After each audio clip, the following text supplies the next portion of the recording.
দৈনিক প্রথম আলো আজ তাদের প্রধান শিরোনাম করেছে, বিএনপির চিন্তায় এখন শুধুই নির্বাচন।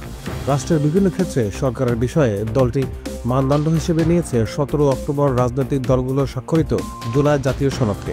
এই প্রতিবেদনটিতে বিএনপির স্থায়ী কমিটির সদস্য সালাউদ্দিন আহমেদের উদ্ধৃতি দিয়ে বলা হয়েছে, আগামী ফেব্রুয়ারির প্রথমার্ধে নির্বাচন হোক, সেটা আমরা চাই, সমগ্র জাতি চায়। আমরা ভোটাধিকার প্রয়োগ করতে চাই। স্বাধীনভাবে ভোটাধিকার প্রয়োগ করার জন্য জাতীয় উন্মুখ হয়ে আছে। 24 ঘন্টায় 5 গাড়িতে আগুন, মিরপুরে একজনের মৃত্যু।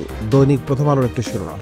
এতে বলা হচ্ছে, ঢাকা, মানিকগঞ্জ, গাজীপুর ও বরগুনায় 4টি বাসে এবং সাভারের আশুলিয়ায় একটি পিকআপে আগুন দিয়েছে দুর্বৃত্তরা। 4 দিনে ঢাকাসহ বিভিন্ন স্থানে 29টি যানবাহনে আগুন, এর মধ্যে 26টি বাস, 2টি পিকআপ ও একটি ট্রাক রয়েছে। গতকাল ঢাকার 5 জায়গায় ককটেল বিস্ফোরণ, উদ্ধার 35টি। নাশকতা ও ঝটিকা মিছিলের চেষ্টাকালে 6 দিনে ঢাকায় গ্রেপ্তার 175 জন।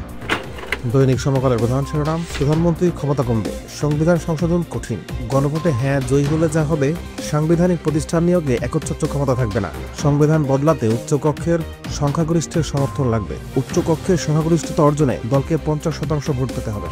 দৈনিক সমকালের আরো একটি শিরোনাম, আওয়ামী লীগ নির্বাচনে অংশ নিতে পারবে না, যুক্তরাজ্যের মন্ত্রীকে প্রধান উপদেষ্টা। এতে বলা হচ্ছে, প্রধান উপদেষ্টা অধ্যাপক মোহাম্মদ ইউনূস আগামী জাতীয় নির্বাচনকে অবাধ, সুষ্ঠু ও অংশগ্রহণমূলক করার প্রতিশ্রুতি পুনর্ব্যক্ত করেছেন। একই সঙ্গে তিনি জানিয়েছেন, কার্যক্রম নিষিদ্ধ, আওয়ামী লীগ জাতীয় নির্বাচনে অংশ নিতে পারবে না। অস্থিরতার ফাঁদে দেশ, দৈনিক কালের কণ্ঠের আজকের প্রধান শিরোনাম। এটা বলা হচ্ছে, 4 দিনে 32 যানবাহন ও প্রতিষ্ঠানে আগুন। শেখ হাসিনার মানবতা বিরোধী অপরাধের মামলার রায় পরশু।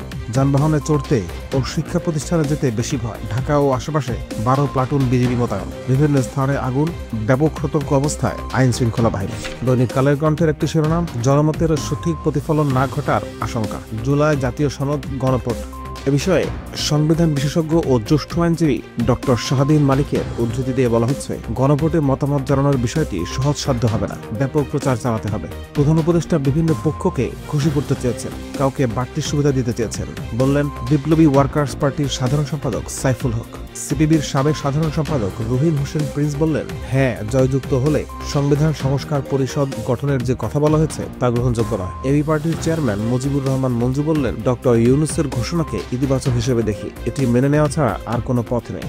দৈনিক যুগান্তরের আজকের প্রধান শিরোনাম, বুঝতে পারবেন কজন, গণভোটের 4 প্রশ্ন। এতে বলা হচ্ছে, জুলাই সনদ বাস্তবায়নে সম্মতি আদায়ে অনুষ্ঠেয় গণভোটের জন্য সরকার 4টি প্রশ্ন নির্ধারণ করে দিয়েছে, কিন্তু প্রশ্ন উঠতে শুরু করেছে 4টি প্রশ্ন পড়ে এবং বুঝে দেশের শতকরা কতজন মানুষ সম্মতি দিতে পারবেন। তাছাড়া জুলাই সনদ বাস্তবায়ন প্রশ্নে যেখানে রাজনৈতিক দলগুলোর মধ্যেই বিরোধ রয়েছে, সেখানে সমর্থক ভোটারদের ভোট দিতে তারা উৎসাহিত করবেন কিনা সে প্রশ্নও রয়েছে। দৈনিক যুগান্তরের বিশেষ শিরোনাম, স্থায়ী রূপ নিয়েছে ধার দেনা। 3 বছরে শহরের একটি পরিবারের আয় কমেছে 5,000 টাকা। পরিবারের খাবারের পেছনে 12 বছরে ব্যয় বেড়েছে 20,300 টাকা। বছরের ব্যবধানে কেজি প্রতি চালের দাম বেড়েছে 10 টাকা, আটা ময়দা 8 টাকা ও সয়াবিন তেল লিটারে বেড়েছে 22 টাকা। আয় না বাড়ায় অনেকেই অপরিহার্য পণ্য কেনা বাদ দিচ্ছে, বললেন ক্যাবের vice president S M নাজের Hossain.